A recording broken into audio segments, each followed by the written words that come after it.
Human technology ഇത്രയും വളർന്നിട്ട് പോലും നമുക്ക് പലപ്പോഴും തലവേദന സൃഷ്ടിക്കുന്ന ഒരു കാര്യമാണ് ഈ UFO കേസ്. ഈ എല്ലാ UFO കേസുകളെ കുറിച്ച് ഞാൻ പറയുന്നില്ല, പക്ഷേ ചില UFO കേസുകൾ അതൊരു പ്രശ്നമാണ്. Hi, I am Bharat. Welcome to my conspiracy series day 3. ഇന്നേ വരെ ലോകം മൊത്തത്തിൽ മില്യൺസ് ഓഫ് UFO കേസുകൾ ഫയൽ ചെയ്തിട്ടുണ്ട്.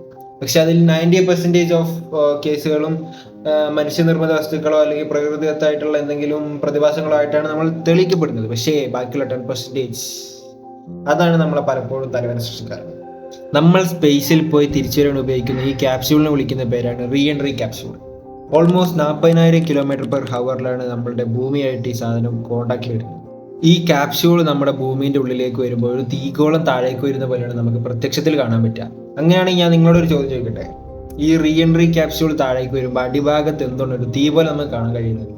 നിങ്ങൾ അറ്റ്മോസ്ഫിയറിക് ഫ്രിക്ഷൻ എന്നാണ് ഉദ്ദേശിക്കുന്നത്. അത് വളരെയധികം സിംപ്ലിഫൈഡ് ആയിട്ടുള്ള ഒരു ആൻസറാണ്. സത്യത്തിൽ ഇവിടെ നടക്കുന്ന ഒരു റാംപർച്ചർ എന്ന് പറയുന്ന ഒരു പ്രതിഭാസം. ഗ്യാസ് മോളിക്യൂൾസിനെ ഹൈലി കംപ്രസ്ഡ് ആയി കഴിയുമ്പോൾ ടെമ്പറേച്ചർ പുറപ്പെടും. ടെമ്പറേച്ചർ വളരെയധികം ടെമ്പറേച്ചർ പുറപ്പെടും. ഇതേ സെയിം അവസ്ഥയിലാണ് റീ എൻട്രി ക്യാപ്സ്യൂളിന്റെ അടിഭാഗത്ത് നടക്കുന്നത്. ഈ ഒരു സംഭവം നമ്മുടെ അറ്റ്മോസ്ഫിയറിലേക്ക് റീ എൻട്രി ചെയ്യുന്നത് കൊണ്ട് തന്നെ അതിന്റെ അടിഭാഗത്തുള്ള എയർ മോളിക്യൂൾ ഹൈലി കംപ്രസ് ആയി ഹൈ ടെമ്പറേച്ചർ ഈ ഒരു ഭാഗത്ത് ഫോം ചെയ്യും. എന്നാൽ ഈ ഒരു കാര്യം മനുഷ്യനിർമ്മിതമായിട്ടുള്ള എല്ലാ കാര്യത്തിനും ബാധകമാണ്. അങ്ങനെ ഇരിക്കുമ്പോഴാണ് അമേരിക്കൻ ഗവൺമെന്റ് ഒരുപാടധികം UFOയുടെ വീഡിയോസും ഫയൽസൊക്കെ പുറത്തുവിടുന്നത്. ഈ വീഡിയോസിൽ കാണിച്ചിരിക്കുന്ന പറക്കുന്ന തളികകൾ അഥവാ ഫ്ലൈയിങ് സോസേഴ്സ് പറക്കുന്ന വേഗം എന്ന് പറഞ്ഞാൽ ഹൈപ്പർസോണിക് സ്പീഡിലാണ്. എന്നാൽ ഈ ഫ്ലൈയിങ് സോസേഴ്സിൽ ഒന്നിനും ഈ പ്രതിഭാസം നമുക്ക് കാണാൻ കഴിഞ്ഞിട്ടില്ല എന്ന് പറഞ്ഞാൽ അങ്ങനെ ഒരു സംഭവം അവിടെ ഇല്ലേ ഇല്ല.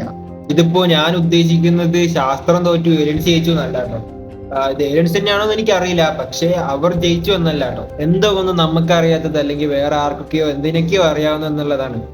ബാക്കിയുള്ള ഡീറ്റെയിൽസ് ഒക്കെ നെക്സ്റ്റ് പാർട്ടിൽ പറയാം. അപ്പോൾ goodbye for now and see you tomorrow.